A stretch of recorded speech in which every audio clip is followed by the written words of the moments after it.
Bonjour à tous et à toutes. Bienvenue à vous tous pour la continuité de notre programme. Aujourd'hui, je vais vous entretenir sur l'histoire de notre président, notre cher président Gbagbo Laurent. Vous savez, j'ai toujours parlé de ce monsieur-là. Voilà, et je vous ai toujours dit que j'apprécie ce monsieur. J'aime ce monsieur. Voilà, seulement que je n'apprécie pas sa politique, son travail. Vous comprenez? Ce qu'il a fait, ce qu'il est en train de faire, la politique. Voilà. J'ai toujours dit, pour tous ceux qui me suivent, que le président Gbagbo ne sait pas faire la politique. Ce n'est pas un politicien. Voilà. Parce que la dimension de son cœur ne lui permettait pas de faire la politique. Quelqu'un qui est bon ne peut pas faire la politique, ne peut pas s'engager sur une voie où on divise. Vous voyez ça? Gbagbo a un bon cœur. Gbagbo, il est aimant. Vous comprenez? Mais seulement, il s'est trouvé pris au piège de la politique. Il a été pris au piège de la politique. Dans la politique, il faut faire souffrir. Dans la politique, il faut chercher à diviser. Dans la politique, il faut chercher à mettre des crocs en jambes, faire attaquer ton adversaire parce que c'est un combat. Vous voyez ça? Donc, à mon humble, en ce qui me concerne, Gbagbo ne devait pas faire la politique. Vous voyez ça? Mais malheureusement, c'est par lui-même que cette politique-là est arrivée en Côte d'Ivoire. Parce qu'on le dit, il est le père du multipartisme en Côte d'Ivoire. Mes frères, quand vous attendez multipartisme, ça veut dire plusieurs partis. Mais de vous à moi, est-ce que plusieurs partis là peuvent apporter la paix? Non, jamais. Mes frères, mes soeurs, jamais. Plusieurs partis vont s'opposer, vont se battre pour obtenir quelque chose qui est un. Vous voyez ça? Ils sont plusieurs, je pense, je donne un nombre à tout hasard, 10 partis. Pour combien de fauteuils présidentiels? Pour combien de postes? Pour un seul poste. Vous pensez qu'il aura la paix? Non. Les 10 partis-là vont se battre entre eux pour obtenir ce poste-là. Donc forcément, ça va créer, je dirais, la souffrance. Ça va créer des pleurs, ça va créer beaucoup de méchanceté. Raison pour laquelle le président Félix Houphouët-Boigny disait il ne souhaiterait pas, il ne voulait pas que les Ivoiriens fassent de la politique. Pourquoi le président le disait? Parce qu'il dit il a fondé cette nation sur des valeurs. Oui, il dit la Côte d'Ivoire est le pays de la vraie fraternité. Et quand on parle de vraie fraternité, on parle d'unité. Ça veut dire que nous allons prospérer que dans l'unité. Nous allons prospérer que dans l'unité. Nous allons être heureux que dans l'unité. Parce que nous sommes des vrais frères. On n'a pas dit des frères tout court. On dit la nation de la vraie fraternité. Donc il y a la fraternité simple et puis il y a la vraie fraternité. La vraie fraternité, c'est cette fraternité sincère. Vous voyez, où nous vivons en communauté, où nous comprenons que, tu vois, le bien-être de ton frère est important. Donc tu vas te battre pour son bien-être. Tu vois, donc chaque frère va se mettre au service de son frère. Voilà cette nation. Voilà ses fondements. Et c'est sur ça que nous devons construire notre maison. Mais tu ne vas pas avoir d'autres fondements de villas basses. Et puis tu vas venir lever un immeuble sur ces fondements-là. Ça va s'écrouler. C'est logique. Vous voyez ça? Donc, quand tu viens établir plusieurs parties dans là où on demande d'être un, tu vois que c'est toi le rebelle. Tu vois que c'est toi le rebelle. Vous voyez ça? Voilà les fondements, voilà la vérité sur ce peuple-là. C'est comme ça. Vous voyez? Donc ici, Gbagbo a vraiment utilisé la politique pour pouvoir, je dirais, expérimenter ou je dirais atteindre son but qui était d'être le premier responsable de cette nation. Vous comprenez ça? Mais si vraiment Dieu l'avait choisi, il n'aurait pas eu à faire de la politique. Parce que, mes frères, mes sœurs, est-ce que Houphouët-Boigny, il a fait de la politique? Quand je parle de est-ce qu'il a fait la politique, est-ce qu'il a établi un parti politique? Est-ce qu'il a revendiqué? Non, il a été choisi.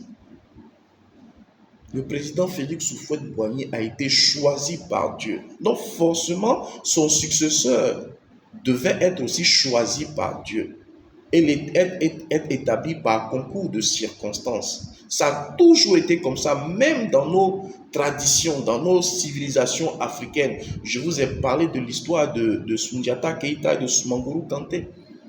Il n'y a pas eu de parti politique. Entre ces deux hommes, il n'y a pas eu de rébellion, il n'y a pas eu de quoi que ce soit. Lorsque Dieu a voulu, le temps de Dieu est arrivé, Dieu a enlevé Soumaoro, il a placé Soundiata. C'est fini. Par un concours de circonstances. Voilà la vérité. Vous voyez, Gbagbo a été le père du multipartisme. Vous voyez, et ce multipartisme a créé la division même des propres Ivoiriens. Vous voyez, nous-mêmes, entre nous-mêmes, là, on était séparés. Parce qu'on dit plusieurs camps. Les gens qui doivent vivre ensemble, là, aujourd'hui, ils ont plusieurs camps. Donc, chacun va prendre son camp. Chacun va se retrancher dans son camp. Donc, les plus malins vont utiliser cette faille-là pour pouvoir faire ce qu'ils ont envie de faire. Vous voyez ça? Raison pour laquelle je disais que Gbagbo ne nous a pas aidés en faisant la politique. Je l'ai toujours dit. Je n'aime pas Gbagbo dans la politique. Et ce qui est bizarre, il n'a pas le cœur à faire du mal. Il n'a pas le cœur à faire du mal. Gbagbo, il a un bon cœur. Vous voyez, il a un très bon cœur. Je le dis en réalité, Gbagbo a un bon cœur. Donc comment comprendre que quelqu'un qui a un bon cœur veut diviser les gens? Vous voyez ça? Veut diviser les gens. Tu vois? Donc ce n'était pas juste. C'était pas juste. Ce n'est pas logique. Vous voyez ça? Et c'est pour ça que moi, je me suis mis à parler de ce personnage-là. Parce que il y avait quelque chose à comprendre sur sa démarche. Vous voyez, il y avait quelque chose de spirituel à comprendre sur sa démarche. Pour tous ceux qui me suivent, comprennent que, sont d'accord avec moi que lorsque je dis que Gbagbo est l'héritier d'Houphouët-Boigny, je n'ai pas menti parce que je le démontre. Je l'ai toujours dit. Que Gbagbo a appelé à une grande mission. Vous voyez, Gbagbo a appelé à faire quelque chose de grand pour les Africains. Oui, mes frères, mes sœurs. Gbagbo est appelé à faire quelque chose de grand pour le peuple noir, à commencer par la Côte d'Ivoire, les Ivoiriens. Vous voyez, Gbagbo en réalité était en train d'être préparé par Dieu. La politique qu'il faisait là, le FPI, tout ce qu'il a fait, il était en train d'être formé. Ce n'était pas son appel. C'était la préparation à son appel. Vous voyez? Parce que quelqu'un qui a un bon cœur, un personnage qui a un bon cœur, ne peut pas tuer l'homme. Gbagbo, c'est vrai qu'il n'a pas tué, mais ses actions ont amené les gens à mourir. Parce que quand il dit aux gens, allez-y, sortez, revendiquez, et puis les gens, ils vont, ils t'écoutent, et puis ils vont, ils meurent. Tu as tué quelqu'un. Tu veux pas, tu as tué quelqu'un. Vous voyez ça? Donc, quelqu'un qui a un bon cœur, qui doit protéger, sécuriser les autres, ne peut pas les envoyer à l'abattoir. Vous voyez? Mais qu'est-ce qui explique le fait que Gbagbo a un bon cœur et il envoie les gens dans la rue se faire tuer? Mes frères, c'est là le mystère. C'est pour dire que Dieu a utilisé Gbagbo. Dieu a utilisé Gbagbo pour nous apprendre à nous, tous les Africains, à commencer par la Côte d'Ivoire, ce que nous ne devons pas faire, ce que nous ne devons pas, je dirais, goûter, ce que nous ne devons pas toucher, la politique. Je ne sais pas comment vous allez expliquer ça. Il y a d'autres qui vont venir expliquer, non, la politique, c'est pas ceci, c'est pas cela, c'est comme ça. Mais nous savons tous, quand on dit politique en Afrique, on comprend c'est quoi. Vous voyez, c'est ce chemin qui conduit à être président et qui fait que tout le monde meurt quand il y a des élections. Vous voyez ça? Voilà ce que Dieu voulait nous faire comprendre par Laurent Gbagbo. Vous voyez?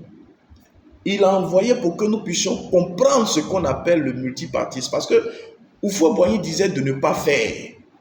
Houphouët-Boigny disait que de ne pas faire la politique. Mais de vous à moi, quand tu dis à ton enfant ne fais pas ça, c'est pas ce qu'il fait. Bien au contraire, c'est ça qu'il fait.